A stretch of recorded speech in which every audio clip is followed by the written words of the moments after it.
né? Que muitas vezes não são do nosso sangue, mas são mais parentes que muito parentes, inclusive.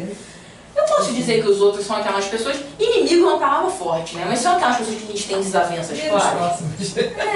Inimigo é forte, né? Mas eu posso falar que eu também tenho que dar a eles o direito de ter função? Sim. Eu posso dizer que os outros são qualquer um nessa multidão, né? Eu posso até mesmo dizer que os outros são muitos daqueles que, infelizmente, muitas vezes a gente finge nem ver. E quando eu falo de quem são os outros, vocês concordam que todos eles se encaixam nesse grupo. Mas o que seria o direito de ser como são? Na verdade, tudo que eu vou trazer aqui se aplica a todas, tá? É só porque, como a gente referencia, são dificuldades características desses tipos de relacionamento. Mas vocês veem que nós somos humanos, né? Então, muitas vezes, nossas dificuldades, elas se misturam. Então, quando a gente traz aqui o direito de ser como são, a gente está falando... Desculpa, gente, não temos condição, não. Mariana acaba de passar pro velho Greg, tá? Aqui, porque foto tá maneiro, eu tô chegando super bem, mas ver o texto em branco acabou pra mim. Menor oportunidade de já era, já acabei de sofrer um baque. Mas o direito de ser como são, quando a gente pensa em pessoas da nossa família, é entender que muitas vezes o papel dessas pessoas não é fácil, né? Porque a gente pensa na figura de pai e mãe como os grandes exemplos disso, mas muitas vezes existem vários tipos de exemplo na nossa família. E exercer o papel de ensinar, de ser o exemplo daquilo, muitas vezes você tem que dar muito não. E a gente tem dificuldade de ouvir não. Então, a gente tem que entender que o direito de ser como são é muitas vezes entender que ensinar não é fácil. Não é fácil. Que ser amigo é se doar sem esperar. Eu não consegui evitar um pagode, quem conhece sabe. Eu não conseguia, tá? É porque eu sou bastante pagodeiro. Mas é porque tem a ver, tá? Também igual. Mas enfim, é realmente se doar sem esperar nada em troca. Porque essa união Mas enfim, até o ritmo sai, né? Eu Mas enfim, sério. É se doar. E muitas vezes quando a gente é amigo de alguém, a gente cria uma expectativa muito alta sobre aquela pessoa.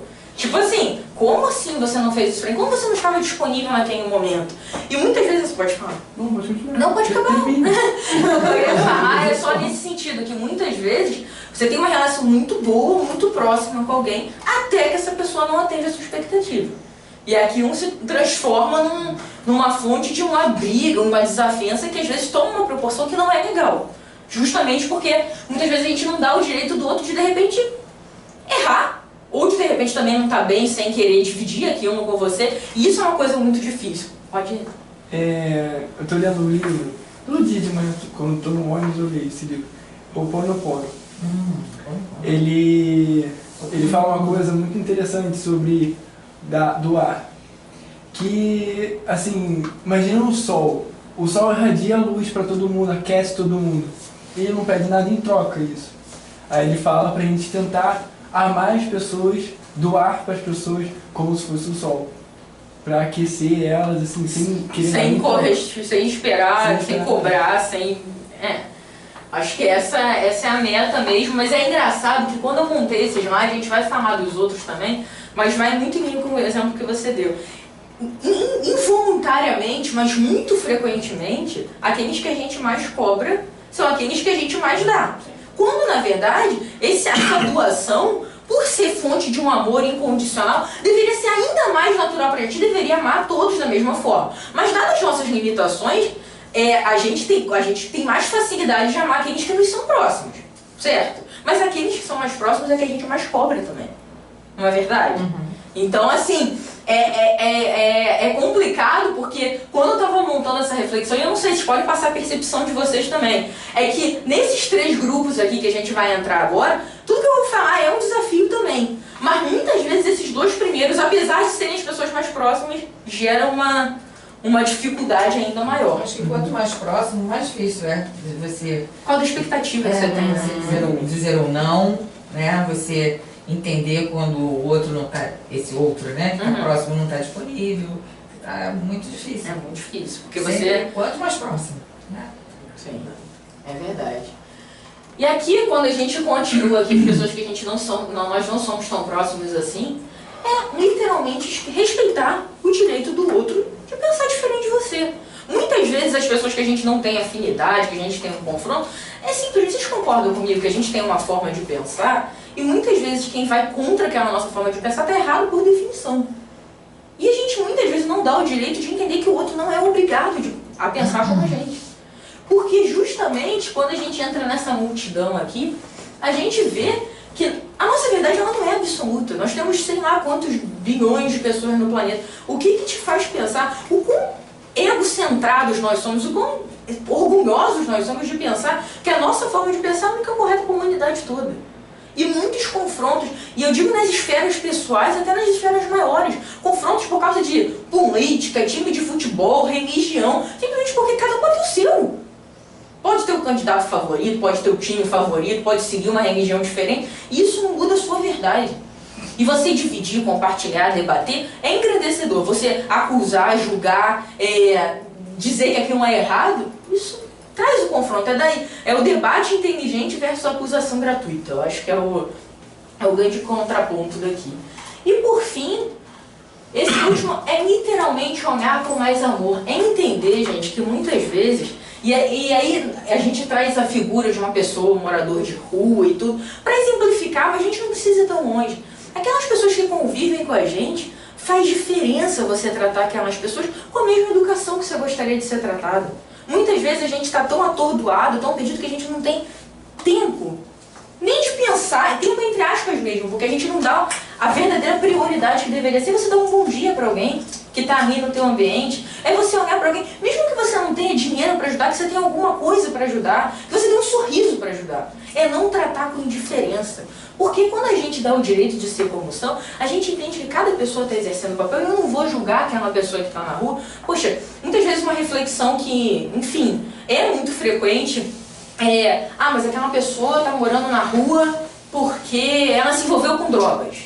Tá, pode ser ou pode não ser. Mas o que isso tem que mudar? A sua forma de tratar aquele ser humano. Então, é literalmente você julgar menos o porquê que a pessoa está naquela condição e tentar de alguma forma mudar, independente da razão que levou àquela condição. Então, nessa primeira parte, todo mundo está ok? Alguém tem alguma pergunta na primeira frase? Não? Posso continuar? Então vamos lá. E eu vou para a segunda parte. A mim o dever. Por que eu tenho o dever? Por que eu tenho que dar o direito para os outros de ser como são, mas eu tenho que ter um dever, uma obrigação? Porque sempre que a gente na doutrina espírita, a gente fala muito sobre responsabilidade e conhecimento, andarem juntos, tudo que a gente fala, tudo que a gente tem acesso, a gente fala um pouquinho sobre a importância da gente praticar a nossa reforma íntima, certo? E praticar a reforma íntima envolve trabalhar todos esses sentimentos: Deus, amor, fé, caridade, comprometimento, dedicação. Quando eu trabalho tudo isso, eu estou sendo cada vez mais responsável pela minha própria vida. E se eu sou responsável pela minha própria vida, eu tenho dever. Porque aquilo não é mais uma opção. A gente ouviu... qual foi o nome dele mesmo? Eu esqueci. Aquela do livre-arbítrio que a gente ouviu do Samara. Não foi? Falou o quê? Então, a gente ouviu, não lembro o nome da pessoa agora, mas ela deve recordar, que quanto mais você evolui, na verdade, menos livre-arbítrio você tem. O Marlon. Marlon. Por que isso? Porque eu nunca tinha pensado, a gente foi fruto até de uma profunda conversa aqui interna, mas por que quanto mais evolui, menos livre-arbítrio você tem? Porque você não tem mais opção de errar. Porque se você evoluiu, se você está realmente conquistando essas virtudes, chega uma hora que cometer erros das mesmas falhas, do mesmo egoísmo, não é mais uma opção para você. Essa foi a maior sacada dos últimos tempos. Foi sensacional. O que ele trouxe era que Jesus não tinha livre-arbítrio. Não tinha livre-arbítrio, exatamente. Então, claro que a gente está trazendo uma esfera... desenvolve um pouco essa ideia para quem não estava, porque é muito importante. Sim. Eu acho que assim, o contexto que foi falado, isso a gente estava falando sobre pessoas que trabalharam, que já têm uma grande evolução. Alguns exemplos já estão chegando até o nível de Jesus, que é o nosso exemplo máximo.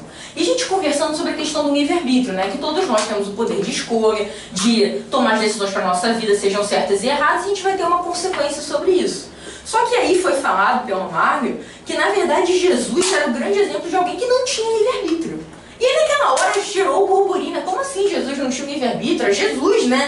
E aí me colocou esse ponto que gerou a reflexão. Ele não tinha livre-arbítrio justamente pelo fato de que, como ele sabia o que era o certo, e ele seguia o certo, ele era tudo aquilo que ele pregava, ele não tinha opção de cometer o erro, porque aquilo não existia no rol de caminhos dele.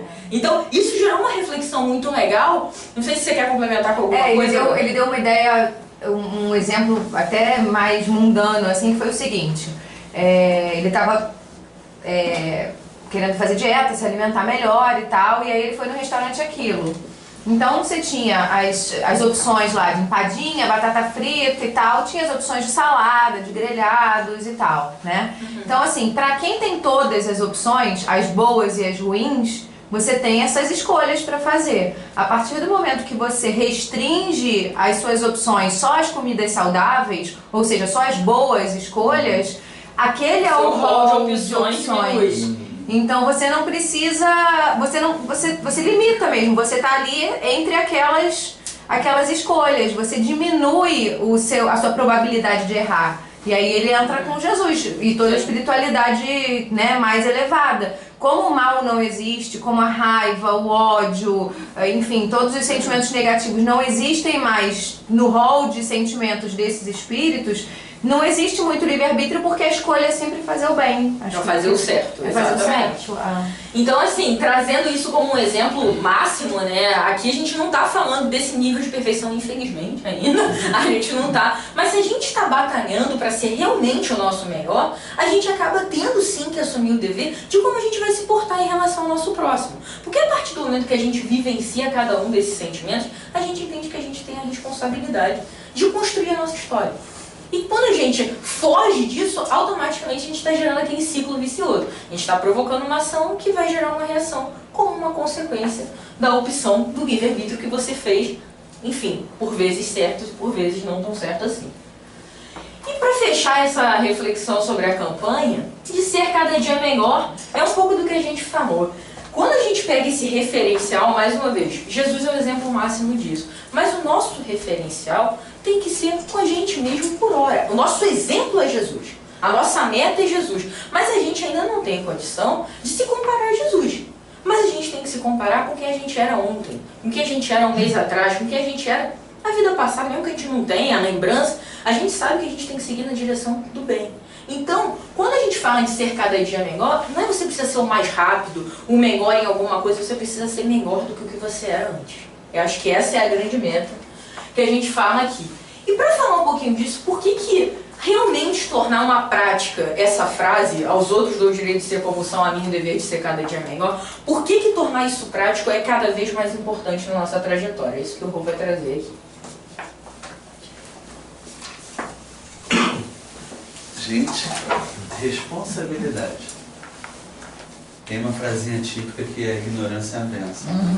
E aí quando a gente vem da doutrina, começa a trabalhar essa reforma íntima, começa a entender que conhecimento é responsabilidade.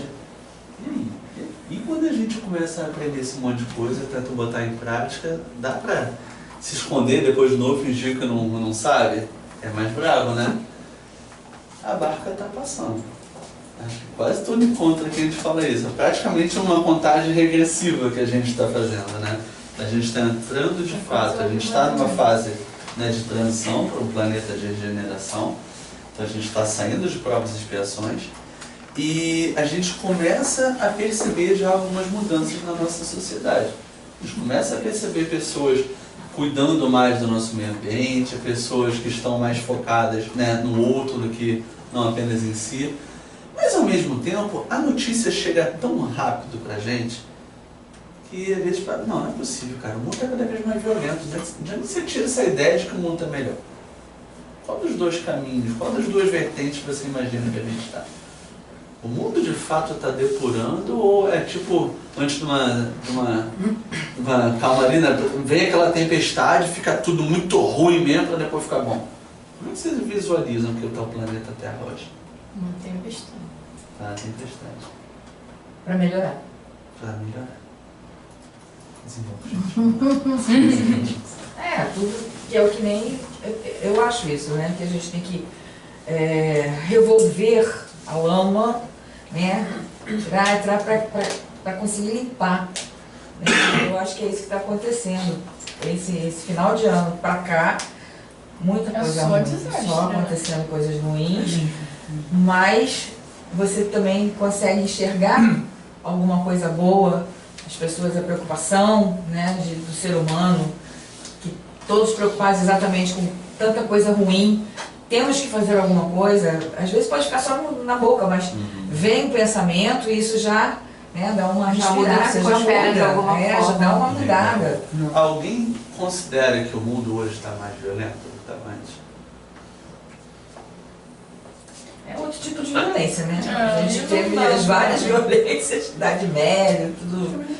Isso, vai mudando a violência. Eu acho que hoje em dia a gente tem muita informação, né? A gente Sim, está assim, sim. sendo encharcado, bombardeado o tempo todo do que está acontecendo no mundo o tempo Agora, real. nesse momento, né? né? Morreu alguém lá e E isso dá essa sensação, Esse é o ponto. porque assim, eu vejo as pessoas muito que entram numa neura, inclusive minha mãe, por exemplo, que fica em casa o dia todo vendo o jornal Sim, e sim. vai troca de um para o outro. É uma quantidade de tragédia que você não sai de casa, assim.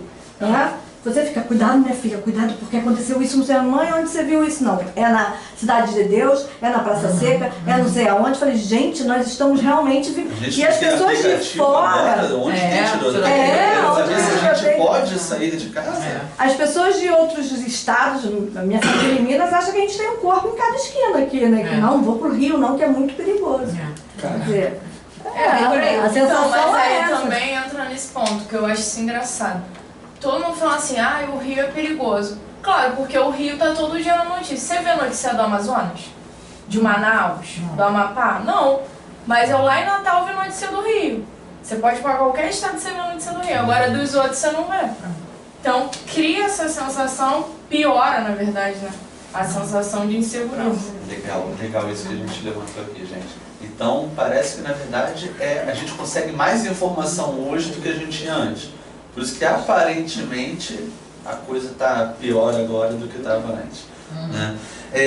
A gente vai avançar ali no próximo slide, a gente vai falar mais sobre isso, mas a gente algumas vezes aqui também falou que nessa história de que o planeta está indo para o mundo de regeneração, quem é que lembra daquela aula que a gente falou sobre capela? Ontem não foi não. Ontem a gente falou sobre isso. O que era a Capela? Bem resumidamente, tá, gente? Havia um outro orbe, um outro planeta, Capela, que estava no mundo de provas e expiações. E, gente, tem outro planeta? Tá, esse assunto é um outro momento para quem não estava aqui. Mas, muito resumidamente, havia um outro orbe, um outro planeta. Tá? Lá existiam pessoas, espíritos encarnados, evoluindo como aqui. Só que esse planeta entrou em regeneração. Ele evoluiu, subiu de nível. Literalmente, ele passou de fase. E o que eu faço com... Nem todo mundo que está lá tinha merecimento para continuar lá. Então o que aconteceu? Existe um livro, já estou fazendo propaganda da nossa biblioteca. Existe Os Exilados de Capela. A Terra era um planeta muito primitivo ainda, que estava pronto para poder receber aqueles espíritos que ainda estavam embrutecidos, que não podiam pertencer àquele orbe que estava em regeneração. Então hoje... Não só pronta a Terra, mas precisava da evolução tecnológica dos capelinos para poder evoluir, né? A Terra nessa época era um planeta ainda muito primitivo e Capela tinha uma evolução tecnológica muito grande, só que uma evolução moral que não acompanhava. Então juntou-se o útil ao agradável, vamos dizer assim, né? Para que Capela continuasse evoluindo, foi importante fazer, entre aspas, uma triagem. Quem ainda não tinha evolução moral precisou sair daquele planeta para que ele continuasse evoluindo. E essas pessoas, esses espíritos que tinham muito conhecimento tecnológico e tal, mas ainda não estavam moralmente preparados para subir junto com Capela, para continuar evoluindo, vieram para a Terra para ajudar, trazendo ideias que aí a gente vê, invenção do fogo, da roda, uma série de as pirâmides do Egito, várias outras coisas que a gente... medicina, várias coisas. E se deixar, a gente vai entrar num seminário que falar sobre como é incrível essa vinda dos capelinos para cá. Fica a dica, a gente tem o livro aí na nossa biblioteca, é muito interessante, quem quiser ler. Exatamente. Mas, voltando aqui, já fizemos um arco, já falamos da biblioteca, então na hora dos recados, esse recado já foi dado da biblioteca. Voltando pra cá. Então, essa galera subiu de nível, quem não subiu de nível veio pra Terra. Agora a Terra está subindo de nível. Será que a gente está acompanhando? Vamos ser exilados da Terra. Ou nós seremos Ou a gente vai ensinar alguém a fazer um pouco. Será que a gente vai ser exilado da Terra? E aí eu quero fazer uma avaliação, porque realmente tanta gente acredita que, caramba, não é possível, como assim regeneração só está acontecendo desastre, tiroteio, guerra, morte? Vamos fazer uma avaliação? Há bem pouco tempo atrás, isso o quê? 2000 anos, os romanos estavam sendo lançados nas arenas, né? Vamos fazer uma comparação com o nosso WhatsApp? Imagina se para cada mensagem que você recebe no seu WhatsApp, a galera geralmente chamando o quê? Bom dia, bom dia, bom dia, bom dia, bom dia, bom dia, bom dia. Né? Manda rosinha, manda coraçãozinho, manda anjinho abrindo asa, fechando asa, aquela papagaiada toda. Imagina se cada mensagem que tivesse no teu WhatsApp agora fosse notificação de uma pessoa que morreu. Imagina se daqui a alguns minutos você olhasse o seu WhatsApp de novo, esse número aumentasse.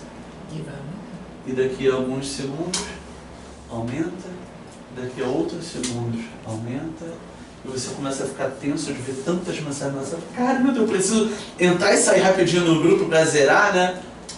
Só que não adianta, continua aumentando, continua aumentando, continua aumentando. E a gente acredita que cerca de 8.000 cristãos foram mortos só. 80 mil, desculpa. Mortos só nas arenas.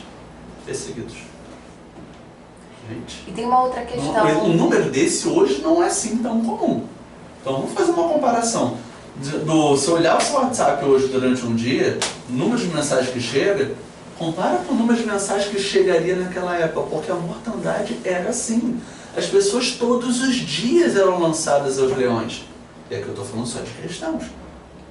Os cristãos, os judeus, todas as perseguições, os negros, quantas pessoas foram perseguidas e mortas, as mulheres nas fogueiras, e assim vai. Olha só o que foi a nossa Idade Média, quanta gente foi morta por acreditar numa coisa diferente dos outros, gente que foi morto porque dizia que a Terra era redonda. Como assim? Isso é um absurdo, mata. Porque eu acredito que na verdade a Terra gira em torno do Sol. Como assim? Mata. Milhares foram mortos por acreditar em ideias que hoje a gente percebe que elas são de fato verdade. Tem uma outra coisa também que não diz respeito só à quantidade de pessoas mortas, né?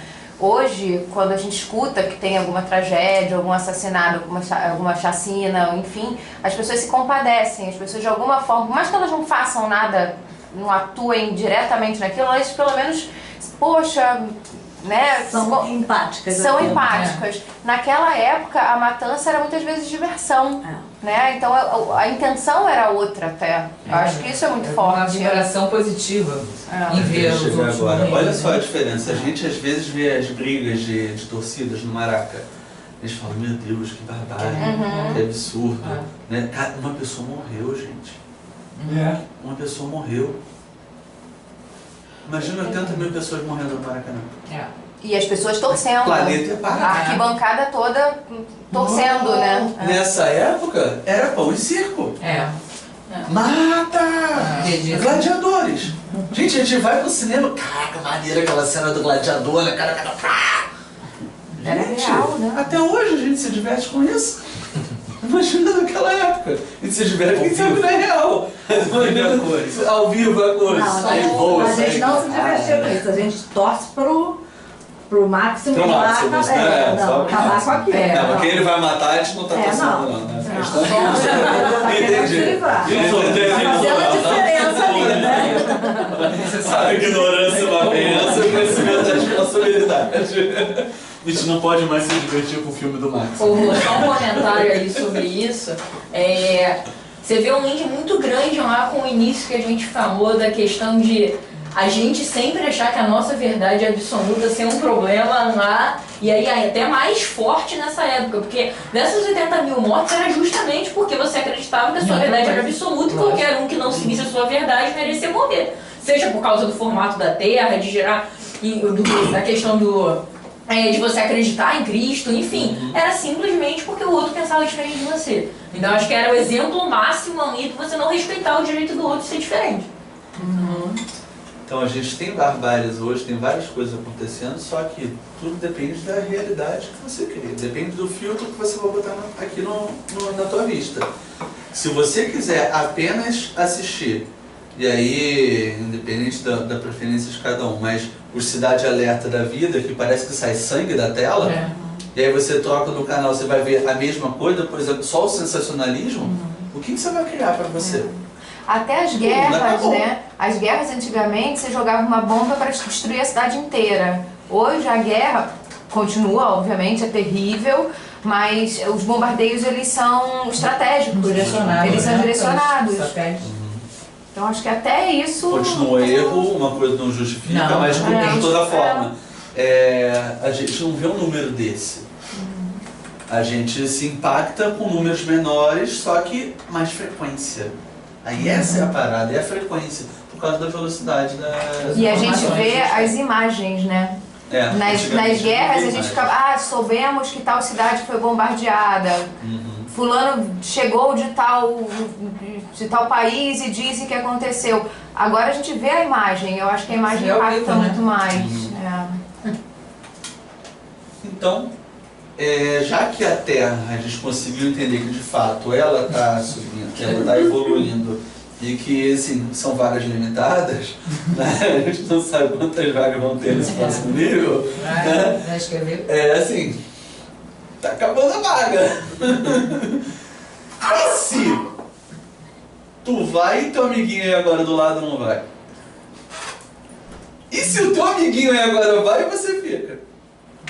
Já parou para pensar sobre isso? Que daqui a algum momento, vem, você trabalhou, você evoluiu, vem, pode seguir para ala VIP, você vem para pipoca, vem para o cordão lá debaixo do trio. Não, de fato é isso. Né, seguindo com a Terra ou sendo um exilado da Terra, nós temos missões a cumprir. Né? Como a Bárbara falou, os capelinos eles vieram para poder nos ensinar alguma coisa. De fato, nós iríamos para um outro orbe para poder ensinar aquela civilização uma outra coisa que a gente já sabe hoje. Mas e aí, como é que tu lida com isso? Dá tempo? Dá tempo. Dá tempo. Não vai dizer que exatamente no ano de 2057 é quando vai ter... Não, exatamente assim, não. A gente está num período, uma fase, uma transição da regeneração. E tudo pode acontecer. Agora, sobre essa questão de reencarnação, planejamento, o que eu preciso fazer para completar o que eu vim fazer aqui?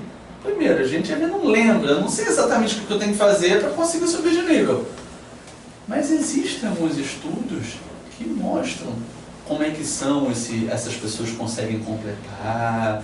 Existem algumas instituições que foram construídas tanto no plano espiritual quanto no plano terreno para trazer algumas pesquisas, e a gente vai abordar duas histórias aqui hoje que eu vou mostrar quais são alguns indícios que mostram que a gente está em evolução, o que a gente precisa fazer, entender um pouco mais dessas histórias. Mari, continua pra gente.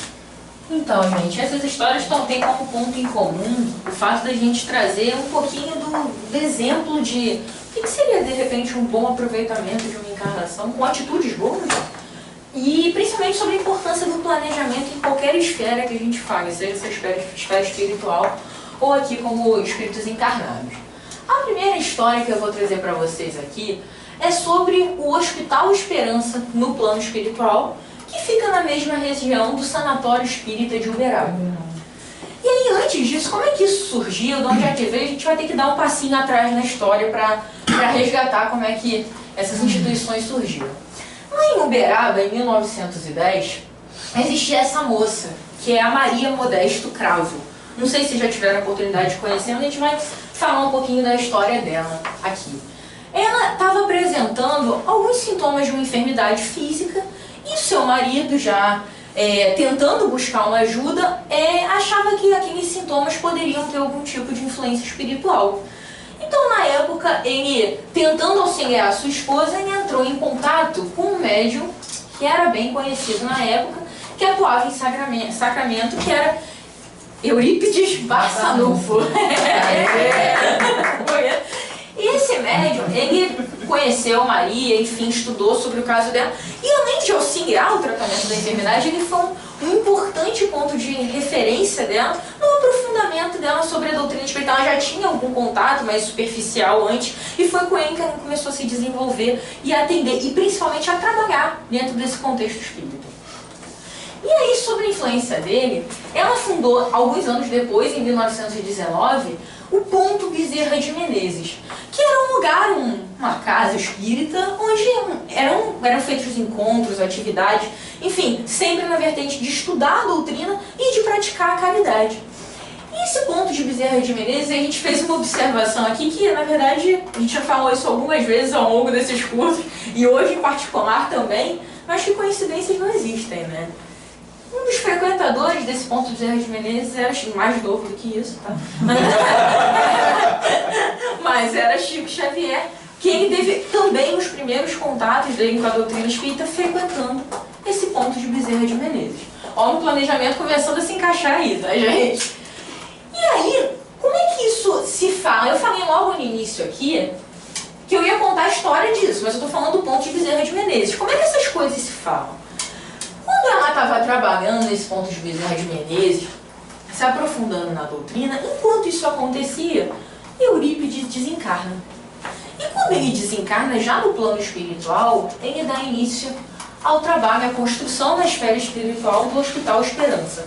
Aqui tem algumas curiosidades sobre como é que era essa estrutura que eles falam que se assemelhava a um catavento. Tinham 5 hélices, cada hélice correspondendo a um setor. Mas mais do que a estrutura desse hospital, a gente destaca aqui que ela foi erguida no plano espiritual, o grande mentor desse hospital foi a pessoa que influenciou Maria Modesto ainda quando encarnado. E esse hospital, ele tinha um foco em prestar abrigo, orientação e assistência àqueles que acreditavam em Cristo. Olha que interessante. Que acreditavam em todos os seus ensinamentos, mas que por algum motivo se perderam no caminho. E assim, vamos lá, a gente fala o tempo inteiro de responsabilidade e conhecimento. Quando você não conhece, é um peso. Quando você conhece ainda assim erra, é outro peso. Por causa disso a gente tem que deixar de conhecer? Não. Concorda que a gente tem? Porque assim, a gente não tem que deixar de conhecer, porque ficar parado, a gente já viu em várias oportunidades que é a pior coisa que a gente pode decidir fazer. Porque se a gente já conquistou a nossa evolução de aqui e de agora, a gente não vai mais andar para trás. Então, ficar parado é a pior coisa que a gente pode fazer. A gente conhecer é muito importante, mas a partir do momento que você conhece, você adquire essa tal responsabilidade que a gente não cita. E aqui, esse hospital, ele focava justamente em dar o suporte àqueles que, por algum motivo, mesmo seguindo Cristo, mesmo acreditando nas mensagens, se perdiam no meio do caminho e não conseguiam adotar esse compromisso de vivenciar aquilo que eles acreditavam. E ele, como eu falei lá no início, ele ficava no plano espiritual, na mesma localização que seria fundado o Sanatório Espírita de Uberaba. E o que acontece? Quando esse planejamento já estava estruturado lá no plano espiritual, na verdade já estava tudo meio que planejado, esquematizado, mas chegou a hora de realmente dar início à construção desse sanatório aqui. Então Maria Modesto, ela é influenciada, intuída pelo Dr. Bezerra de Menezes a dar continuidade nessa obra e fundar de fato o sanatório aqui no plano encarnado. Junto com Maria Modesto, como eu falei, que foi inspirada por Bezerra de Menezes, entra uma figura muito importante nessa história, que é essa foto aqui, esse rapaz aqui, que era o Dr. Inácio Ferreira. Quem era o Dr. Inácio Ferreira? Ele era um grande psiquiatra da época, renomado por conhecer, estudar e ser um especialista em doenças de cunho mental, de cunho psiquiátrico. E ele era uma figura pública muito conhecida na época pelo seu contato com a ciência. E olha que interessante, a gente conversando aqui, você já prestar atenção que muitas vezes as pessoas que precisam ser referência dentro de um contexto religioso, elas têm uma bagagem de ciência justamente para trazer credibilidade àqueles que só acreditam na razão, passarem a tentar, pelo menos, estarem abertos a ouvir. Porque como assim? Se é alguém que eu não respeito de imediato, eu tenho menos tendência a ouvir. Se é alguém que eu confio no intelecto, que eu confio na capacidade de tratar, de entender sobre doenças mentais, eu tenho pelo menos uma abertura maior para me abrir para ouvir o que ele tem para me dizer. E aí começa-se em conjunto com o sanatório, fazer uma ponte de entender que a razão e a fé, teoricamente andando de lados opostos, e a gente começa a criar uma possibilidade dessa ponte, dessas setas se moverem para a mesma direção. Então esse médico psiquiatra, ele passa a exercer o cargo de diretor clínico do sanatório espírita. Tá, mas ele seguia a doutrina espírita? Não. Na verdade, ele não tinha nenhum contato com a doutrina espírita diretamente, não era um seguidor, não acreditava, mas ele era uma pessoa pelo menos aberta a, de repente, conhecer. E trabalhando como diretor dessa clínica, ele começa a perceber dentro da sua observação das pesquisas, dos casos que ele atendia, que na verdade, muitas das coisas que ele via tinha sim um fundo de alguma influenciação também do plano espiritual. Tinha sim uma questão de doença física, de substâncias químicas, enfim, tudo que afeta uma doença mental, mas que ele conseguiu perceber que efetivamente a parte espiritual, muitos e muitos casos, eles estão muito atrelados a uma coisa e a outra. E aí, ele passou a ser um grande exemplo do oposto que essa seta indicava aqui, porque quando ele começou a atrelar as suas pesquisas a isso, muitos daqueles que antes nem cogitavam essa hipótese, passaram a pelo menos começar a olhar com bons olhos, tentar, claro que a gente está falando de 1900 e início da década do século de 1900, mas a gente começa a ter uma pessoa, uma referência de entender que essas doenças, elas muitas vezes associam as duas coisas. Isso foi muito importante, mas eu falei um pouquinho da história. A gente vai se revezar aqui, porque agora o Rodrigo vai trazer quais são as reflexões dessa primeira história que tem a ver com o nosso planejamento de reencarnação bem aproveitado. Deixa eu pegar aqui. Quase que eu peguei o seu, desculpa. Então, a gente está falando de planejamento e é interessante que a Mari trouxe a história, né? Como é que aconteceu? Como é que Maria Modesto encontrou Barçanufo e aí abriu o ponto de Bezerra, né? E aí, o que eu imagino aqui que deve ter passado na cabeça do Eurípides de Barçanufo? É só o começo. Você acha que o teu objetivo todo aqui é só abrir esse ponto, esse pequeno grupo de estudos aqui? É só o começo. Porque ela jamais imaginaria que abrir o espaço de estudos traria tantas pessoas para a doutrina, para as pessoas entenderem, para elas começarem a trabalhar a prece, né, começar a trabalhar o passe e tudo mais, mas ela acabou atraindo essa figura ilustre que a gente conhece, aquele um pouco mais novinho, um pouco mais novinho, Chico Xavier. Gente, vocês conseguem imaginar a doutrina espírita sem Chico Xavier? Sei lá qual trabalho que daria para a espiritualidade se ela não tivesse aberto o ponto de Bezerra. Tinha que arrumar um outro jeito de pegar Chico, se conectar com a doutrina espírita e ele começar a escrever esse monte de livro, fazer todo o trabalho que ele fez. Então, foi importante que ela tivesse o planejamento dela, uma das missões dela fosse abrir o ponto para que Chico Xavier e tantas outras pessoas viessem para cá, e o nome do ponto é Bezerra de Menezes. Então, é um local de estudo em homenagem a Bezerra. E justamente o Dr. Bezerra que a inspira a abrir depois o Sanatório Juberal. Então, é a continuidade do planejamento reencarnatório dela. E enquanto lá em cima estava sendo plasmado o Hospital Esperança, aqui embaixo estava sendo construído pela matéria, então, o sanatório. E eles estavam fazendo ali um intercâmbio de ideias. As pesquisas que o doutor Inácio ali confirmava, né, que ele via o resultado ali dos tratamentos através de passe, através de magnetização, e todo o estudo que era feito no plano espiritual, com os desencarnados, eles começavam a trocar informações sobre isso. E o doutor Inácio, ele ficava assim, né, pô, peraí, eu sou cientista, não acredito nessas coisas. Demorou um tanto tempo dele contestando tudo aquilo, até que ele falou, gente, não posso mais negar. Tem que haver uma validação. Cara, o trabalho realmente tem um resultado diferente quando vocês fazem, além de toda a medicina terrena, também o trabalho magnético, o trabalho com fluidos e tudo. Então tem um momento que ele fala, vou ter que começar a validar o que está acontecendo aqui. E um desses vários estudos que os dois hospitais fizeram em intercâmbio era um estudo sobre os chamados completistas. Completista é quem consegue completar suas missões, assim como Maria Modesta conseguiu fazer aqui, né? E aí eu vou deixar aqui de palpite para vocês chutarem. Vamos lá, a gente tem quatro possibilidades aqui. Qual o percentual que vocês acreditam que são os encarnados que completam 50% do plano? Metade do plano. O que vocês chutam? Qual o número que vocês preencheriam ali? 20? Quem mais chuta? Como assim? Não entendi. Quando Qual você percentual? De 1 a vai 100%. reencarnar, você faz um plano na espiritualidade. Que eu vou me... No caso, Maria Modesta. Maria Modesta precisava abrir o ponto de bezerra, depois abrir o sanatório, fazer todo aquele trabalho. Porque tinham pessoas que dependiam do plano dela. Tipo, eu nessa reencarnação vou fazer parte do GRESG, vou fazer campanhas assistenciais, vou trabalhar minha vaidade, vou trabalhar meu... sei lá, vou ganhar dinheiro, mas eu vou saber lidar com esse dinheiro. Então você vai... Você faz seus planos. Entendi. Né?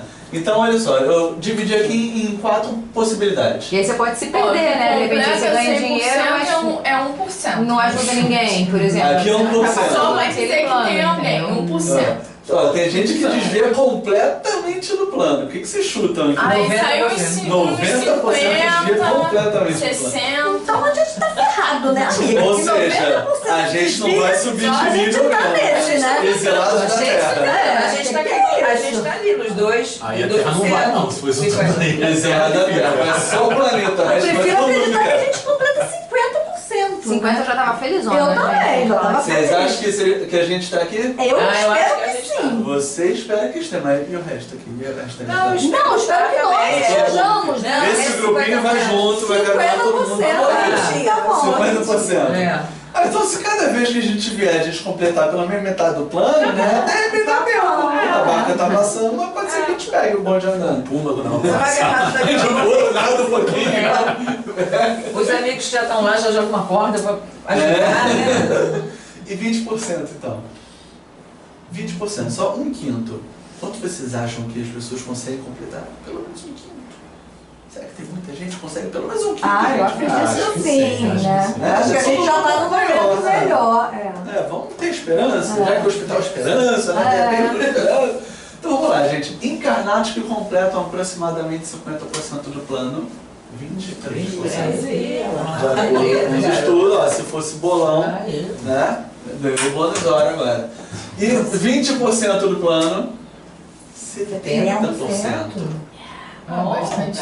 70% de 10 pessoas aqui, 20%. 7 pessoas completam 1/5 do que veio fazer aqui. Você vai, planeja tudo, estuda lá em Imagina o cima, fala trabalho que não pronto, tô dá, pronto gente. pra reencarnar. Agora eu tenho certeza que eu não vou falhar. 80% do eu vou tempo você tá fazer no isso, boteco. isso. 20% você tá ralando, tem que fazer, gente.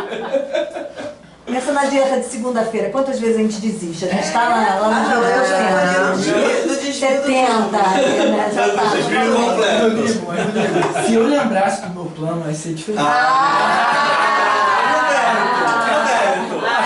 Cadê o mérito? Aí é uma molezinha. Aí você quer pegar o códigozinho do joguinho lá, bota o código e vai ganhar vida infinita. Aí é olha. Aliás, vida infinita até tem, né? Então nem O preciso problema desse não é que a código. gente não quer fazer, é que a gente não sabe, né? Então olha só, gente, são 2% de completistas e 5% de Mas tipo assim, gente, completistas, Madeiras de Calcutá, Chico Xavier.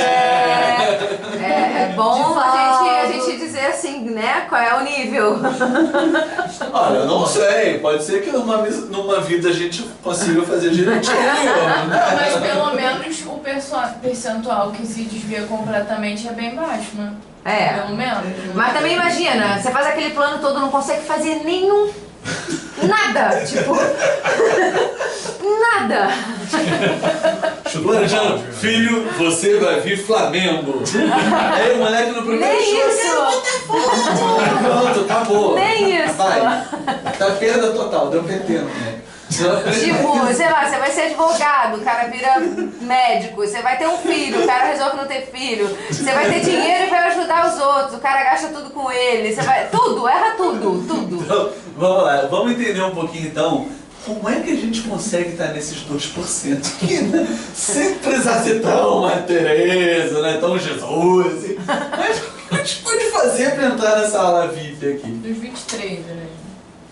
Não, eu tô falando aqui, Cantando completista. dois, Não vai minha boca, eu quero focar aqui. Desafio para 23 ainda. A gente tem que pensar o seguinte, gente, é difícil estar nesse grupo aí, mas que a nossa missão não vai ser igual a do Chico. Entendeu? Então, pra completar a nossa, Pelo não vai menos ser não igual. tanto. É, porque a Quando gente a gente vai dá- a missão vai estar associada à nossa capacidade de cumprir a missão. Então, Cada um Esse recebe que é o desafio que problema. consegue. Aí a responsabilidade aumenta mais. Porque, por exemplo, quando a gente tem essa missão, a gente já é assim, preparado. Olha, amigo, você vai. A gente está te dando essa missão para você completar. Você é capaz de. Isso. Tudo a gente tem, tá tudo planejadinho lá, porque a gente seria capaz de.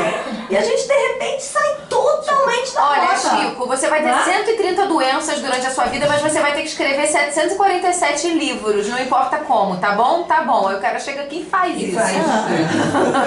Tipo isso. Então, Então, assim, a gente não precisa ser Chico pra estar aqui. A gente não precisa ser Madre Teresa. Porque eles tiveram uma missão muito desafiadora, porque estavam já num nível um pouco mais evolutivo para poder dar conta. A gente pode ser completista sem ser um espírito de, não vou dizer um espírito de luz, mas um espírito mais evoluído. Né? E a gente, dentro desse estudo, eles começaram a perceber que os completistas, uma das características que eles tinham era fazer relacionamentos com pessoas respeitando, olha que interessante a frase da nossa campanha, aos outros dou o direito de ser como são. Isso quer dizer que eu sou indiferente? Não. Respeito a escolha do outro. Ele não é obrigado a ter o mesmo ponto de vista que eu tenho. Mas eu estou ali, qualquer coisinha, eu estou aqui para ajudar, estou aqui para amparar. Então, eles começaram a perceber que as pessoas se conectavam com cordões energéticos. Eles começaram a perceber que cada pessoa se conecta uma com a outra por energia diferente.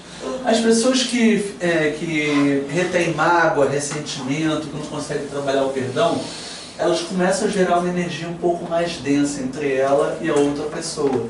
Então eles constroem cordões energéticos tóxicos, como se fosse uma fumaça mais densa, sabe? Uma coisa bem grotesca. Enquanto pessoas que praticam amor, que têm uma amizade, uma coisa mais sublime, tem um cordão energético luminoso. Então existe o cordão energético tóxico e o cordão energético luminoso. Tudo depende da qualidade das relações que a gente faz ao longo da vida. Então, não é escrever 700 livros, não é preciso salvar 1000 pessoas essa vida, é a qualidade de relacionamento, a maneira que você se relaciona e o nível de energia que você mantém com todas essas pessoas. Molezinha. Chuchu, beleza. Já tô. 2%. A natureza não vai Beleza? falar. Então lá, ala VIP. Ai, me aguarde. Isso aí, estamos chegando. Aí. Então, é justamente isso. Conforme essa campanha veio e depois que a gente foi percebendo que de fato é que se você mantém um nível vibracional, uma energia positiva com qualquer pessoa que passa por você, sem guardar um rancor, tem 20 anos que eu não vejo mais aquela pessoa, nossa, mas lá na escola ela puxava o meu cabelo, ela me arrebentava no corredor, fazia... Automaticamente você já está trazendo um cordão energético tóxico para você. Então a questão é conseguir trabalhar o perdão, conseguir trabalhar a energia. vestiu a carapuça. Eu fui do ano, galera. Achou que tava lá no camarote. Eu que o Fábio às vezes fala assim, Andréia, você fez, mas eu não falei nada, mas não precisa falar, se olhar pra sua cara já dá. O cordão tá assim, né? Tava assim, ó. Aqui, ó. Corta. Então, quando a gente começa a trazer essa frase para a nossa vida, a gente começa a perceber que o nível de energia com as pessoas se torna um pouco mais sublime. Quando você respeita, você dá o livre-arbítrio para o outro sem ser indiferente, apenas permite ela fazer o que ela quiser fazer, mas lembrar que a gente não está aqui a passeio. Então nós temos o dever, sim, de sermos cada vez melhores. E aqui agora a gente vai para a segunda história que a gente queria trazer hoje, para entender o quanto esses cordões energéticos, o quanto a amizade, o quanto o companheirismo, de fato, pode ajudar as pessoas a se unirem em prol do bem maior. Então, a nossa segunda história de hoje, eu acho que ela vai ser conhecida de grande parte, ou até mesmo todos vocês, que foi uma história bem recente, que teve no ano passado, dos meninos da caverna. Muito foi falado sobre isso na época, mas a gente optou por trazer aqui porque, conversando sobre, enfim, questões que trouxeram uma grande proporção e tal, a gente vê um contraponto muito grande entre, por exemplo, aquelas arenas que o Rodrigo mostrou no início, e isso que aconteceu aqui. O nível de união que gerou. Mas antes da gente trazer a reflexão, eu vou contextualizar, trazer um pouquinho da história de novo, pra gente lembrar de como tudo aconteceu e do quanto as pessoas tiveram que se planejar e se mobilizar para que essa história terminasse com um final feliz. Então aqui, lembrando de como é que foi a história, a gente teve lá em junho de 2018, na época da Copa do Mundo, por isso o símbolo, onde todo o país, mais do que nunca, estava nessa conexão em tempo real, né? Tudo tomando uma proporção muito grande, todos os países, enfim, centralizados todos do mesmo objetivo e acabando tendo muita interligação. E aconteceu no dia 23 de junho de 2018 a história dos meninos dos Javalis Selvagens lá da Tailândia. Era um grupo de meninos, esse time jogava futebol junto lá na Tailândia, e eles iam comemorar o aniversário de um deles, que fazia 17 anos naquele dia. E um hábito muito frequente desse time de futebol era visitar as cavernas lá da Tailândia, que eram fontes, enfim, eles entravam, tinha as partes que eles podiam se molhar, brincar, enfim, eram coisas frequentes, eram diversões frequentes para aquele grupo de meninos. E eles foram, no dia do aniversário desse rapaz de 17 anos, visitar a caverna. Só que tem um parêntese aí, essas cavernas, elas realmente são fontes de turismo. Mas em épocas de chuva, elas se tornam muito perigosas. Justamente porque elas são inundadas pela água e se tornam verdadeiras prisões embaixo, enfim, dentro daquela caverna. E esses meninos, naquele dia, quando eles entraram na caverna, o tempo estava bom, mas começou a ter uma forte chuva. E aquilo foi inundando cada vez mais, e eles tiveram que se aprofundar dentro da caverna por uma distância de aproximadamente 4 quilômetros. E aí começou um cenário bem diferente daquele dia de tanta alegria, de tanta comemoração. O que aconteceu nesse cenário, Rô? Já fica aqui comigo, que a gente vai ficar trocando meio. Vamos lá.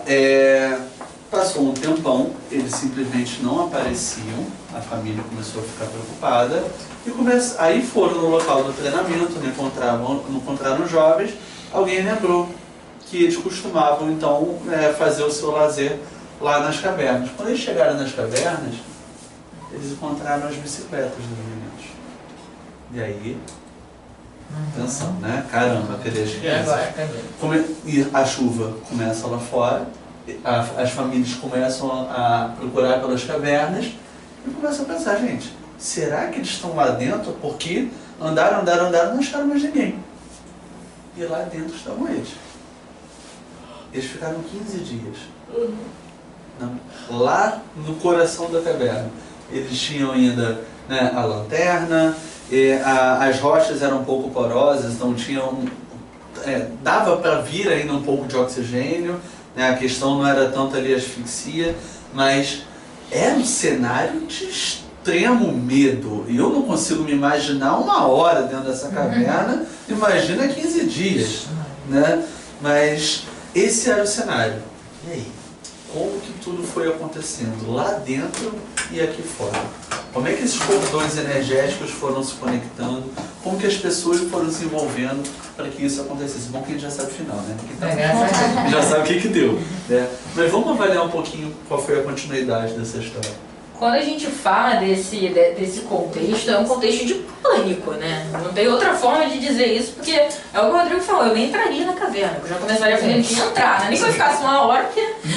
Independente da chuva. Independente da chuva, eu não entraria, que eu estaria com medo. Então, assim, e aquele contexto era um time de futebol formado por crianças. Tinha um único adulto lá, que era o treinador.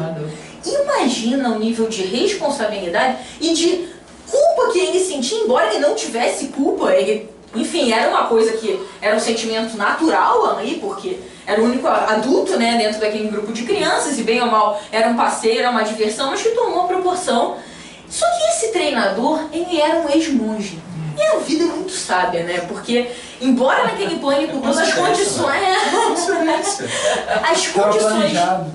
Tava no plano. A condição mínima de sobrevivência tinha, porque eles conseguiam respirar ali por causa da estrutura das rochas. Tinham 2 lanternas, que eles entraram com lanternas lá na caverna. E tinha esse ex-monge que, ao invés de ficar se alimentando daquele sentimento de culpa, que só ia aumentar o desespero de todo mundo, pelo contrário, ele fala sobre fé, sobre meditação, que é tão importante para eles terem esperança de que aquilo ia acabar. Que em algum momento eles iam conseguir sim sair daquela caverna.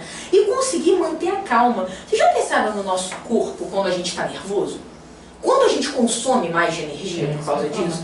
Então naquele cenário onde você não tinha nenhuma previsão de quando sair, nenhuma perspectiva disso, você precisava ter calma. Então a meditação ali, ela exercia um papel mental e até físico. Porque o desgaste deles foi muito menor por causa daquela energia que se fez presente por esses cordões luminosos. Mas eu acho que vale ressaltar 2 pontos, que na verdade eram crianças, né? Eu acho que o mais jovem tinha 11 anos e o mais velho 16, 17 anos. Era isso que... eles não tinham comida, eles só foram encontrados, quando eles foram encontrados, que começou a receber o tipo de comida 10 dias, então eles não se alimentavam, né? E só bebiam água que caía da caverna. Então, assim, quando você pensa uma quantidade de adolescente num lugar desse, acho que a primeira coisa que eu penso é naquela confusão. Sim. Né? Naquele não vamos fazer... Pra manter a paz nesse cenário. Exatamente. E a gente fala, o adulto, ele só tinha 23 anos. Ele era um adulto extremamente jovem, que tinha que manter o controle dessa galera cheia de energia e com muito medo. Eu acho que assim... E ele devia estar com muito medo também, né? E ele também com muito medo. Então eu acho assim, quando você vê que ele conseguia, de repente, o respeito das crianças em ouvir o que ele tinha para ensinar naquele momento, porque assim, eles não tinham noção do tempo que estava passando, né? E eu me lembro que quando eu vi essa história, até compartilhar com vocês, que o meu primeiro sentimento foi, cara, que homem louco, como é que ele vai com uma bando de criança? Foi o meu primeiro sentimento, que eu nem sabia, na verdade, que não estava chovendo. Pra mim estava chovendo, eles foram brincar e aí depois, quando você sabe da história e você vê que foi uma fatalidade, né? Eles foram... Que era uma coisa que eles faziam até com uma certa frequência. E na verdade, ele foi com os meninos, porque eles tinham o interesse de explorar essa caverna, e ele foi tipo para ajudar, né? Para realizar o sonho deles. Vamos então comemorar o aniversário. E assim, a gente sabe que tem uma articulação muito maior aí, de ver que foi necessário ele estar ali com aquelas crianças, porque elas iriam de qualquer jeito, né? Com certeza. E você vê como que tudo se encaixa, né? E aí eu falei, gente, não, peraí, não foi isso. E eles não foram entrando porque... Porque foi inundando, e aí não tinha opção. Voltar não era mais uma opção. E quando você vê a história lá, quando eles colocaram os retratos, eles encontraram um pedaço que eles podiam ficar juntos, né? E fora da água, que é surreal, né? Então, assim, é tudo muito orquestrado, muito planejado, eu diria. Estratégico. Então, gente, enquanto lá dentro, né, o monge estava tentando, então, trazer um pouco de paz para a gente economizar energia e mantê-las unidas com cordões energéticos luminosos, aqui fora, todos nós estamos tentando, né, nos coordenar aqui. Como que seria esse resgate? Vários setores daquela sociedade começaram a se juntar. Então, todos os bombeiros, quando eles voltavam dos mergulhos para tentar acessar os meninos, eles precisavam tirar os seus trajes e lavar. Então, existiam lavanderias que se instalaram próximos, que faziam como doação, como caridade mesmo, lavavam gratuitamente as roupas e entregavam. Existiam pessoas que estavam...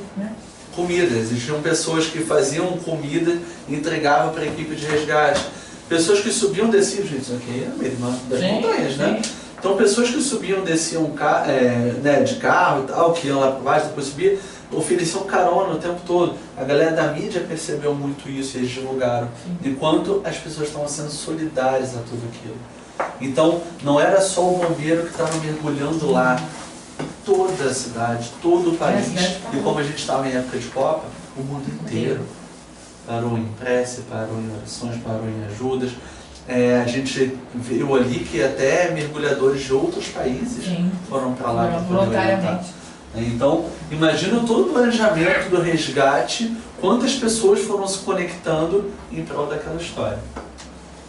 E, infelizmente, um dos mergulhadores desencarnou, né? O Samanguna, ele era muito experiente e numa das idas e vindas até o grupo, né, já tinham encontrado as crianças, porque estão planejando tudo isso, numa das idas e vindas, ele, né, bateu com o cilindro e tal, ele ficou desacordado e aí ele morreu ali.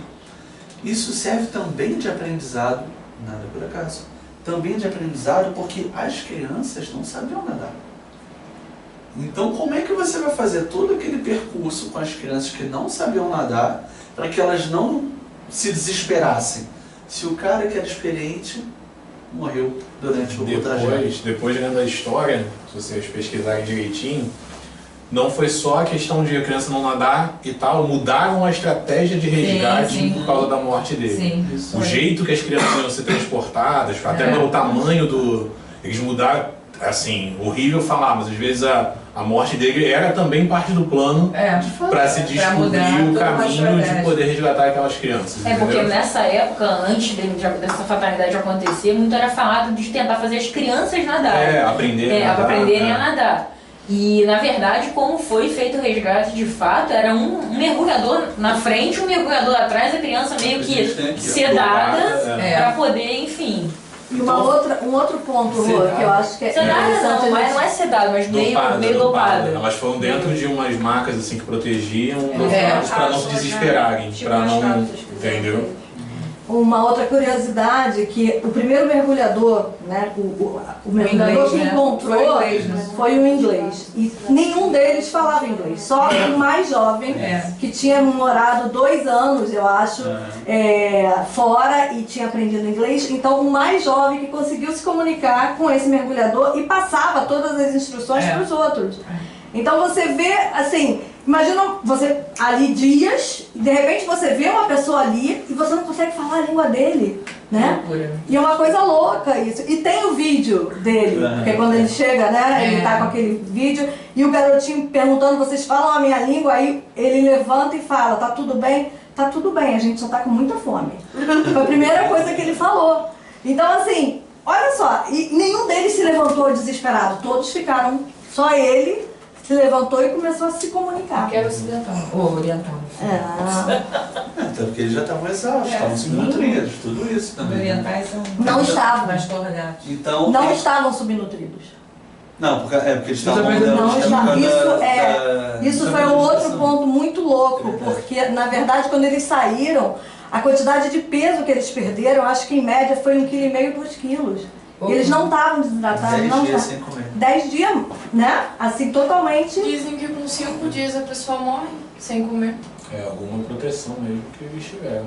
Não, e foi a coisa da meditação, de você, né, vamos não desgastar aquela energia que eles tinham. É muito surreal. Esse mapa aqui é interessante, que mostra como áreas diferentes ao longo do caminho até chegar, né? Aqui é a entrada, aqui onde os meninos estavam. Aqui embaixo, o grupo encontrado. Né? O grupo encontrado aqui nessa elevação. Gente, tem áreas de 10 metros de altura. E outros trechos, olha só. Você tem que tirar o teu cilindro para você passando, se esfregando na rocha para poder botar o cilindro de novo. Como é que eles vão sair com um monte de criança ali, gente? Então teve gente que sugeriu, se eu não me engano foi o Elon Musk, que ele sugeriu fazer um submarinozinho para que as crianças entrassem. Várias outras pessoas falando sobre perfurar a rocha até chegar lá. Várias ideias. Então eles definiram que a melhor forma seriam 2 mergulhadores com a criança no meio e bem devagar, tirando uma de cada vez. Agora você imagina, se esse primeiro que sai aqui é teu filho, tu espera os outros? Ou tu sai correndo para abraçar ele? Como é que as famílias reagiram a isso? Particularmente, a questão da família, na época que a história aconteceu e até relembrando sobre ela hoje, foi o que mais me tocou.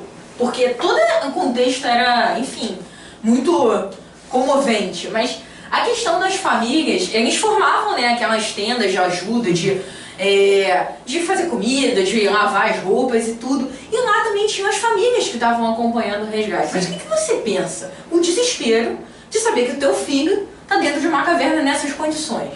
Aquelas famílias, elas se uniram a um nível de fé e de respeito ao próximo, que eu particularmente, poucas vezes na minha vida eu tive contato com histórias que mostrassem isso tão claramente. Porque aquelas famílias, elas não sabiam qual das crianças estava sendo retirada, não sabiam.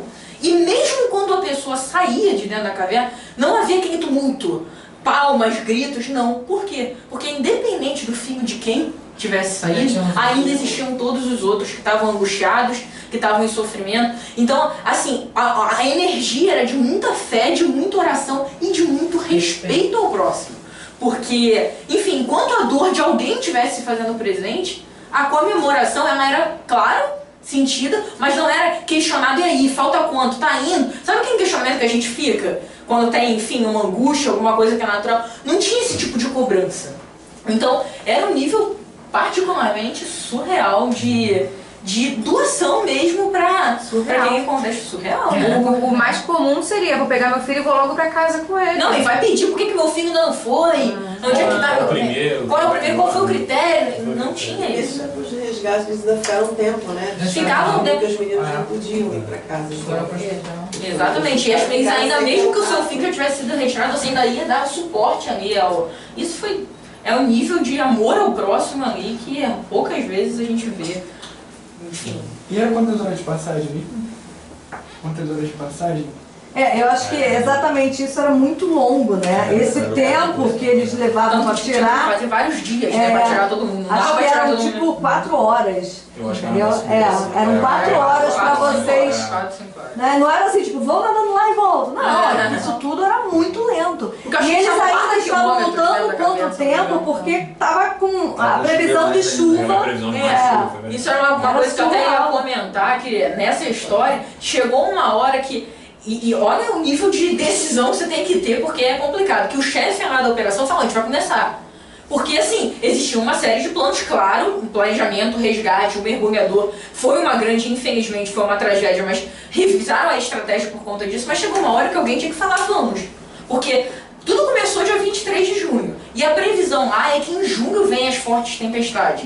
Então, eles encontraram 9, 10 dias depois os meninos. E o resgate, como eu falei, como eles falaram também, demorava horas. Então, não seriam todas as pessoas no mesmo dia. Então, chegou uma hora que, vamos. Porque se a gente não começar agora, a gente talvez não tenha a oportunidade de começar daqui a 5, 7 dias. Não vai ter mais como por causa da previsão do tempo de forma geral. É muito difícil você ter essa coragem de falar vamos quando envolve tantas vidas e tanta pressão, né? Infelizmente.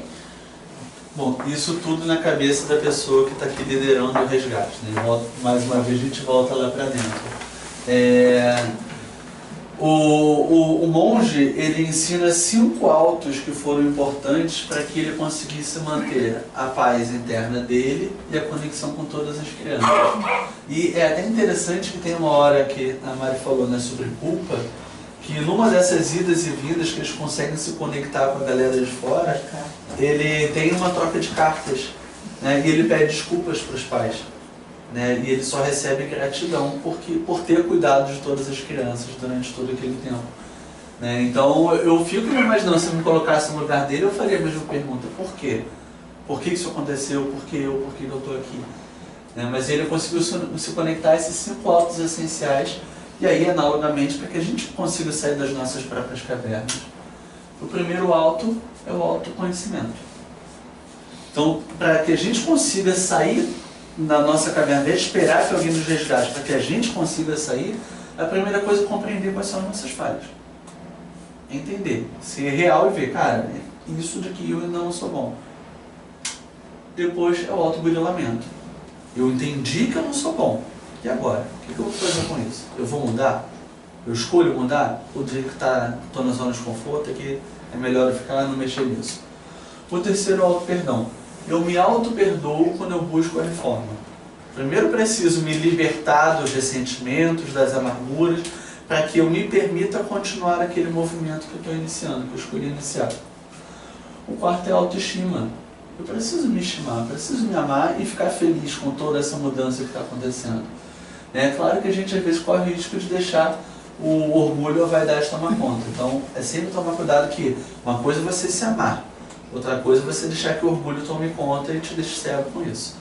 Né? Então eu estou me conhecendo, eu decidi mudar, então começo a entrar em mudança, eu me perdoo para me desfazer daqueles cordões energéticos tóxicos, eu começo a me amar cada vez mais por toda essa evolução, eu preciso gerar uma consistência nesse giro, nessa evolução, que é o autocontrole, é a sustentabilidade, concentrando esforço para que isso se torne uma coisa sustentável. Foi dessa forma que ele conseguiu manter o pensamento positivo entre todas as crianças, entendendo quem ele era, entendendo os erros e acertos, mas ainda assim sendo consistente para que tudo acontecesse. Para a gente fechar a aula de hoje e tentar juntar um pouquinho, né, dessas histórias que a gente viu e da nossa campanha eterna, né, por assim dizer, queria falar duas coisas aqui, dividir duas coisas com vocês. Então a gente já ouviu muitas oportunidades dessa frase aí. Pois onde se acham 2 ou 3 reunidos em meu nome, aí estou eu no meio deles. Vocês conseguem sentir a presença de Jesus em cada uma dessas histórias que a gente falou? O quanto a coisa é toda encaixada, toda planejada para que algo maior aconteça. Desde lá Maria Modesto, no Ponto de Bezerra de Menezes, proporcionando uma série de influências positivas, inclusive para Chico, chegando a montar um sanatório para atender pessoas que, enfim, têm algum tipo de problema ligado, sim, a uma doença física, a uma doença mental. Vocês conseguem ver o amor presente aí? Ou nessa história dos meninos da caverna, a mobilização do mundo inteiro. Então, na verdade, quando a gente fala de 2 ou 3 reunidos ao meu nome, seja falando, seja praticando. Porque não há nada mais sagrado para Jesus do que você entender que, na verdade, gente, você lembra a pergunta que o Rodrigo fez lá na hora da barca? Será que meu irmãozinho vai estar comigo? Será que meu colega está do lado? É impossível ser feliz sozinho. Mas essa frase não é só um clichê de uma música. Não, e o sozinho não é um casal. É sozinho, você entendendo que você é autossuficiente, você se basta. A gente vive com pessoas. A gente precisa de pessoas. Então, sim, você se preocupar com o seu irmão é o que você pode fazer de mais agradável a Deus. Porque quando é seu irmão, você não acha que aquilo é pesado. Você não acha que aquilo é um fardo. É uma honra. Então é entender, gente, que nesse processo de evolução, nessa barca que a gente quer pegar sim para ir para o planeta de regeneração, a gente precisa praticar o nosso melhor. E junto com praticar o nosso melhor, a gente vai ter como fonte inesgotável de amor sempre o servir ao outro, o praticar a caridade em todas as oportunidades que a vida nos dê. Porque não é limitado a só um momento, eu vou fazer isso quando eu tiver aquilo. A gente tem sempre a oportunidade de ajudar o outro. E ajudar o outro é desde respeitar, quanto dar a mão para quem consiga caminhar ao seu lado e que vocês evoluam juntos cada vez mais para uma vida melhor, para um planeta melhor. Acho que essa é a grande mensagem da aula de hoje. Muito obrigada a todos, gente. Pô, só hora de Esquematizar aqui o coração. A gente já vai passar para o momento do passe, a gente